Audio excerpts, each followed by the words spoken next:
गणेश पूजा चंदा केवे देबू? अरे मुई नहीं दे पाना भाई, मत नहीं कहबो। क्या जेने दो? हाँ ठनी टे भी नहीं दिया है, बुझलो कि नहीं। दे ना गा। तू जा रे। ती बाइजो 10 टଙ୍କା गुटे भी देबू। पैसा काना कछ फली छे भेल। तमे दीटा काना के घिचाटना हो छ रे।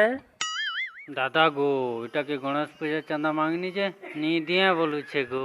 हेंता कहू छे। ओए यार क्या कहू छे गछे पैसा फली छे। चुपचाप पैसा दे सुकने रे बंधु मुह। दादा देखी करी इटा तुम्हार नकली बंदूक है।